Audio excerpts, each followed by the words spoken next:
keluar dari bank itu ada beberapa tanggungan ya, ada beberapa kewajiban yang dibayar termasuk rumah dan mobil. Nah, mungkin Ibu sendiri apa yang dulu membuat tetap tegar mendampingi Pak Adip untuk yakin meneruskan usaha ini? Karena tidak mudah, itu keputusan yang sangat sulit saya kira. Selamat siang ya Mas. Ini ceritanya sih gini ya, awalnya sih suami ini resign ini sebenarnya ya kita tuh nggak langsung gitu aja sih ya Mas ya. Jadi tuh kita tuh awalnya saya juga kepengen, saya bilang sama suami, saya tuh kepengen kita lebih banyak ke keluarga, banyak bersama keluarga, terus karena suami kan pindah-pindah, sering keluar kota, sering apa, terus saya juga pengen lebih mendekatkan diri sama agama gitu. Saya juga inginnya tuh saya berhijrah gitu Mas. Jadi istilahnya situ, jadi terus seiring berjalannya waktu saya juga minta petunjuk sama yang di atas. Nah terus akhirnya ketemulah iseng-iseng ini ya, iseng-iseng terus akhirnya lama-lama kok menghasilkan gitu. Terus akhirnya saya melihat suami juga di perbankan ini kok mungkin kayak banyak tekanan dan sebagainya. Jadi saya merasa kurang sekali waktu untuk keluarga, dan dari segi finansial pun juga tidak seperti yang dibayangkan sebenarnya gitu. Jadi ini hanya kelihatannya aja di depan, terus jabatan dan sebagainya. Tapi sebenarnya kalau dari sisi keuangan sih enggak banget gitu Mas. Jadi kita mulai pelan-pelan. Saya menjalani usaha ini sama suami dipantau terus gitu. Terus akhirnya saya memberanikan diri bilang sama suami, saya pengen berhijrah, saya pengen menggeluti ini gitu. Terus pelan-pelan ya suami bilang gitu. Terus dia masih galau karena kan ini belum kelihatan hasilnya. Terus saya setiap akhirnya terus berkembang sampai suami pindah ke sini pun saya masih tetap konsisten untuk berjualan gitu. Nah, terus akhirnya dari situ suami juga merasakan mungkin kurang mungkin ya ada perasaan ingin melepaskan diri gitu ya. Terus akhirnya ada suatu kesempatan kita bisa melepaskan ini suami pekerjaan suami, terus kita jalan bareng, dan itu kita juga nggak bilang sama orang tua. Bilang itu pada waktu resign dan mereka kaget terus nangis, kenapa terus akhirnya sampai kita pulang aja ke Semarang. Kenapa di situ, kenapa memilih situ ya, kita pokoknya mencoba, nggak ingin membuat orang tua tuh gelisah, nggak ingin membuat, meskipun mereka juga mesti ada kecewanya gitu kan, lagi bangga-bangganya ya jadi pimpinan gitu ya. Terus akhirnya kita melepaskan semuanya gitu. Terus kita di sini tahu-tahu kita sudah pindah ke rumah kos gitu. Nah terus tapi kita nggak pernah meminta bantuan finansial dari mereka, bahkan orang tua mertua pun kita kasih modal enggak, kita semua jalan sendiri, dari modal yang ada kita puterin. Jadi kalau ditanya berapa modalnya ini, kita nggak tahu, karena saya tuh waktu suami masih bekerja tuh saya nggak mikirin keuntungan. Jadi ada misalnya saya jualan gelang gitu kan ya, itu keuntungannya saya puter lagi. Saya juga nggak pernah nyetok barang gitu. Jadi sampai akhirnya nyetok barang tuh pun dari keuntungan gitu. Saya nggak ngambil keuntungan untuk pribadi gitu. Terus akhirnya usaha ini jalan. Pada waktu suami resign itu kita cuma mengambil keuntungan sedikit aja. Jadi kalau memang kita mau usaha itu jangan pikir pertama tuh dari keuntungan gitu.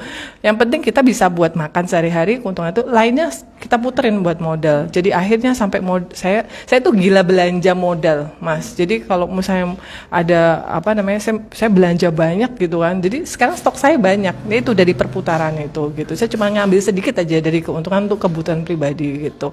Ya dari situ terus saya sama suami akhirnya dari pameran ke pameran, saya ke dinas ngajuin proposal, saya ada ini, kalau boleh saya mau ikut pameran ini, kalau di Probolinggo tuh ada semi pro, terus kita ikut akhirnya kita diperbolehkan dapat tenda di dalam. Dari situ kita banyak ketemu orang, banyak ketemu sama customer, minta nomor WA dan sebagainya. Akhirnya dari situ saya setiap hari konsisten ngiklan gitu. Jadi akhirnya alhamdulillah sampai sekarang mereka semua jadi langganan saya. Karena memang kita tuh mengutamakan kualitas, amanah, dan jadi kita tuh yang penting sama customer itu kita nggak yang harus sabar lah, harus sabar, harus meladeni mereka. Jadi kadang kalaupun kita ada komplain gitu, kita melayani dengan sabar, bahkan mereka sendiri sampai sungkan. Jadi karena kita tuh sabar gitu ya, kita oh iya nanti kita ganti atau kita carikan solusi sampai akhirnya jadi akhirnya mereka melunak dan akhirnya biasanya sih nambah pesanannya gitu, karena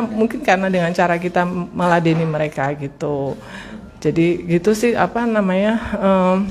intinya sampai sekarang kita berkomitmen untuk tidak berhutang. Jadi modal pun kita puterin, semuanya itu sekarang bangun rumah dan sebagainya kita juga pelan-pelan alon-alon asal kelakon lah. Yang penting kita tidak berhutang gitu. Jadi pegang komitmen, amanah, itu aja sih sebenarnya yang bisa sampai sekarang. Meskipun tetap aja namanya usaha pasti ada naik turun gitu. Gitu sih. Ini berarti sudah 3 tahun ya? Ini lebih berapa tahun ini berarti? Enggak, usaha ini 2017 hampir 5 tahunan ya. Sudah hampir 5 tahun ya, Pak Adib dan istrinya membangun usaha ini, dan tidak mudah. Ini tadi saya baru tahu ini cerita di balik orang. Iya, di pameran pun ya kita tuh gotong-gotong koper gitu, kan menangis itu. Yang tadi terus ada anak buahnya suami ngeliat. Kita pameran di Probolinggo. Probolinggo, kita berdua, jadi ya saya angkut mas, saya angkut koper, angkut peralatan pameran gitu kan. Terus ya ada mantan anak buah saya. Mungkin melihatnya mereka dan kasihan sekali ya gitu. Cuma kita kita tuh bener-bener nggak punya malu dan rasa, padahal sebenarnya tuh dalam hati ya saya juga mungkin ada rasa malu, tapi saya tepis, saya cuman suatu saat pasti kita akan bisa membuktikan bahwa kita akan berhasil gitu. Dan alhamdulillah sekarang ini meskipun kita juga masih merintis, tapi sudah merasakan buah hasil kerja keras kita gitu. Ya intinya kalau mau awal start usaha sih ya buang jauh-jauh rasa malu. Ya. Gengsi itu berat tuh. Saya pernah kita pernah pameran di lantai 3, tidak ada liftnya. Saya harus angkat barang-barang kayu-kayu gini mas, saya sendirian. Aduh, Masya Allah. Dilihat orang-orang dinas. Ada banyak ya sebenarnya ilmu yang bisa kita dapatkan dari Pak Adib dan istri ya. Pertama itu tidak malu ya, tidak malu untuk berjualan, padahal ya secara status sosial Pak Adib Danis ini sangat luar biasa, pimpinan cabang ya, bang swasta ya. Ya artinya status sosial pimpinan cabang, terus dia ada kesempatan rela meninggalkan ya semua kemapanan ya, semua fasilitas yang ada untuk berjualan. Ya orang memang kecenderungan pola pikirnya kok jualan ya dari pimpinan cabang, padahal ketika Pak Adib dan istri ini berkomitmen akhirnya bisa berjalan sampai sekarang. Komitmen itu terus juga ilmunya tadi tidak malu ya, terus tetap berusaha ikhtiar ya dari door to door itu. Terus saya menarik ini dari penjelasannya ibu ini, kita follow up terus ya. Jadi sama klien itu kita tidak gengsi. Jadi kira-kira seperti itu ya Bu ya. Jadi kita follow up terus, kita tawarkan ya kan, karena ya itu salah satu strategi bisnis ya. Kalau ngomong strategi bisnis saya kira Pak Adib sudah sangat banyak pengalamannya. Sudah pindah-pindah di beberapa cabang bank ya. Artinya saya yakin beliau punya trik khusus lah, trik untuk pasar ini khusus ya. Pak Adib, mungkin ini juga informasi buat teman-teman Tribun ya. Bagaimana jenengan ini bisa mengembangkan brand Aunen Pulse ini ya, karena tidak mudah. Orang mungkin teman-teman yang kebetulan bergabung siang hari ini, ya mungkin dia punya produk, punya kerajinan, punya sebuah inovasi ya. Tapi untuk membangun sebuah brand dan kepercayaan diri bahwa brand yang kamu buat ini bisa berkembang itu kan tidak banyak. Nah, mungkin bisa dibagikan, ada enggak titik terendah Pak Adib dan istri bahwa, atau ragu, ini enggak bisa berkembang Pak atau Mah ya. Pak atau Mah ini mungkin ini enggak bisa diperkembang. Nah itu apa yang membuat jenengan akhirnya bisa semangat lagi? Apa karena keluarga itu tadi, atau ada hal lain? Nah, moga mungkin bisa diceritakan buat teman-teman Tribun ini.